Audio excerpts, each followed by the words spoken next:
what did the Chinese ambassador say in his letter?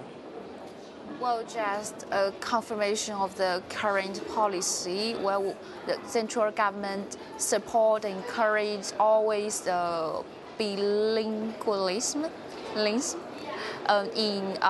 for Tibetan people. So they're taught in school in both languages. Okay, but A primary school. What's the real situation in Tibet? Do the Tibetan people speak Chinese, or can they understand the Mandarin? Yeah, absolutely. For that, we promote two languages at So, the same time. Okay, so It depends. I'm sure it depends on the schooling level, because I'm sure there's plenty of very poor Right. Tibetans who haven't probably gone to school, Yeah. and they actually don't know any Mandarin. But So what's the real purpose of this gentleman try to express? Is it for, such as, let's say in Belgium, English is not an official language, it's not a native language, but people learn English in school.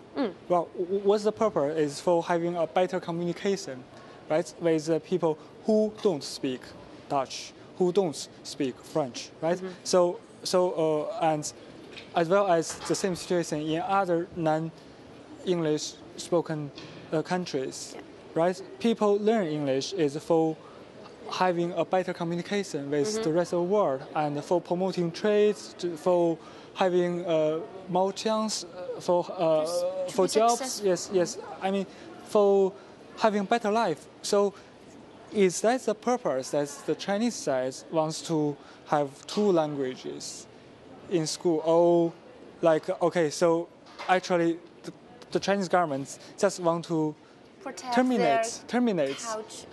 Just want to terminate the Tibetan language. yeah, no, of course not. But there's a very big difference between a language being taught as a foreign language, even if it's taught from the first day that you go to school, and a language being the medium of teaching. They're two completely different things. True. So you can see, for example, the difference between the standard of English in Wallonia and the standard of English in Flanders. They're both taught as foreign languages, but they're taught in a different way and by different people in Flanders as it is in Wallonia. So the standard of English being spoken is very different. But to actually be taught in a language, that's to have all your classes in that language, to communicate with the teachers in that language all the time, is very, very different. And that will obviously help you to learn that language much quicker, and you'll be much more proficient in that language. But it means that all the other languages are secondary. So obviously, in Flanders, for example, Flemish is primary. It's the medium of teaching.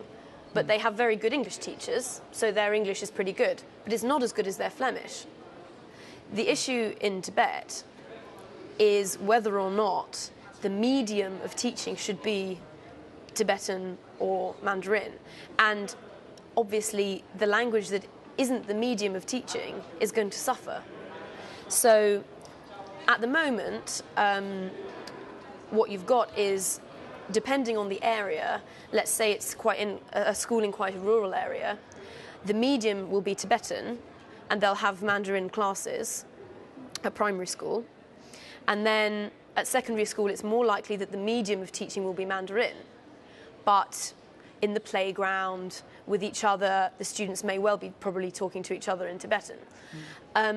I can compare the situation to Hong Kong and Singapore, which are two countries with a history of colonization by the West, two countries where English is spoken probably more than in the rest of Southeast Asia, well, apart from Malaysia.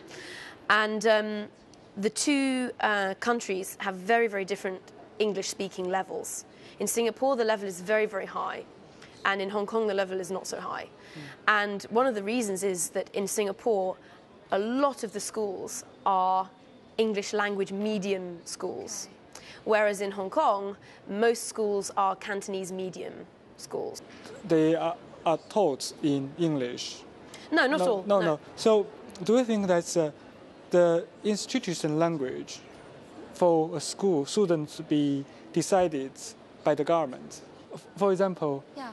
in Shanghai, right? Some school and some primary school, they can be taught in English rather than Shanghainese, Sure. rather than Mandarin, Yeah. right? And no one in this parliament try to pass a resolution on that. No, to say exactly. that Exactly. it's harmful to the Chinese Yeah. Mandarin. Yeah. Wow. It's a delicate, it's the delicate cultural issue. The Tibetan language represents the Tibetan culture.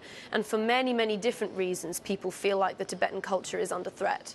And so this is just one of many issues. I mean, nobody worries in Singapore about Singaporean culture or Chinese culture being under threat. So they don't care if the medium of languages teaching is English. But what I think you made it. That is because maybe the globalization is directed by English culture. So everybody just thinks that is so natural to be dominated. I'm sorry. No, of by course. No. English. No. Yeah, Such but it's as, also yeah. because people aren't worried that Singaporeans will lose their identity by speaking English or by going to school in English. Whereas in Tibet, people are worried that Tibetans will lose their identity. It's about maintaining minority languages, and there's more than one way of maintaining a minority language or an ethnic language or whatever you want to call it. It doesn't necessarily mean making sure that it's the language of teaching in schools. Not necessarily, but it's one of the ways that you can make sure that it survives. But I think your point's very interesting.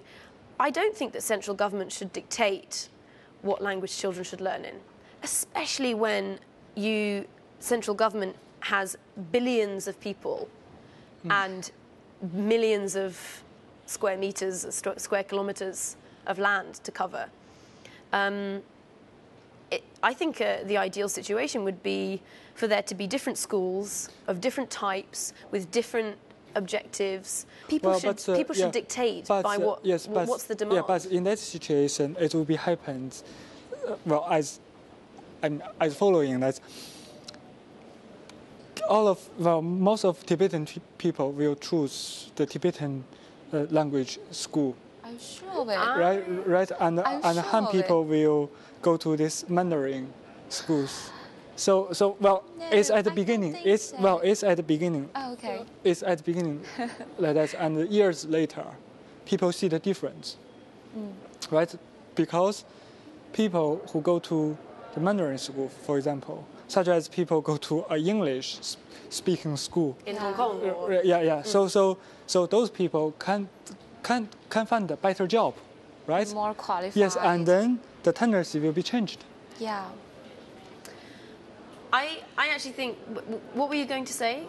Or just Before? now, I don't think the most people who live in Tibet, they will go to the school where Mandarin is more taught. I mean, that will be the tendency. So that it was the same point as you. But I think there's demand now. I don't think it's necessarily something for the future. I think that right now there are plenty of young Tibetans who would choose to go to a Mandarin medium school because they know it will improve their life chances. Such as some people in Belgium, they are French speaking. Yeah. Yeah, and they go to some Flemish schools.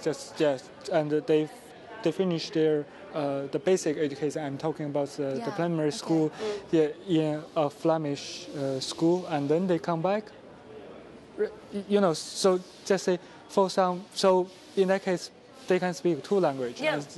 And at least two languages. Yeah, but the key, if that's going to work, the key is that there are enough Mandarin-speaking schools to cater for the amount of Tibetans who want to go there, because the reason that doesn't work in Hong Kong, the reason that 99% of people learning Cantonese medium schools is because they cannot go to an English medium school because they're too expensive and there aren't enough of them. But in my view, it's very feasible, even within one thing, just within the same school. Some classes can be taught in Tibetan, and some other classes can be taught in Mandarin, and even some other classes can be taught by English.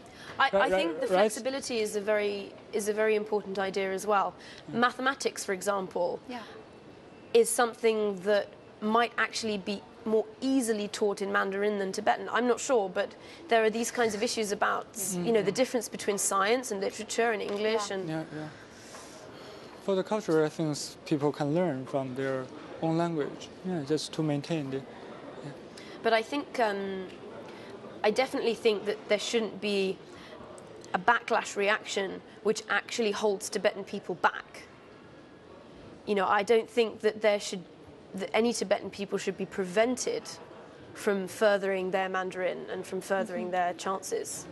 As if you let's see that if you look at the Dalai Lama, he definitely is able to speak Mandarin. Yeah. Yeah. So, I mean, if we choose him as an example, as an excellent example, Yeah.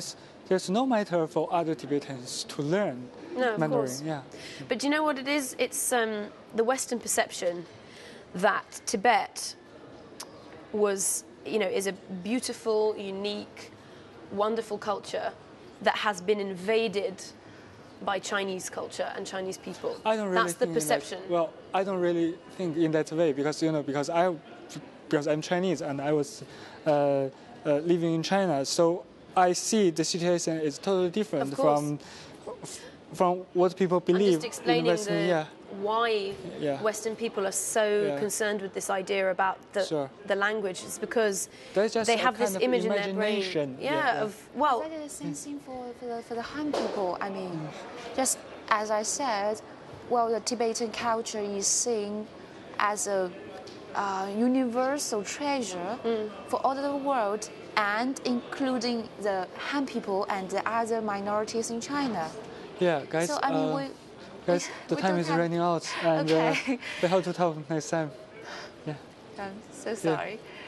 It's a good talk, actually. Yeah. Thank And you. and I'm sure that we can talk about more and more on Tibet this issue. it's never ending. I mean, it's It's yeah, a yeah, very never big ending. topic.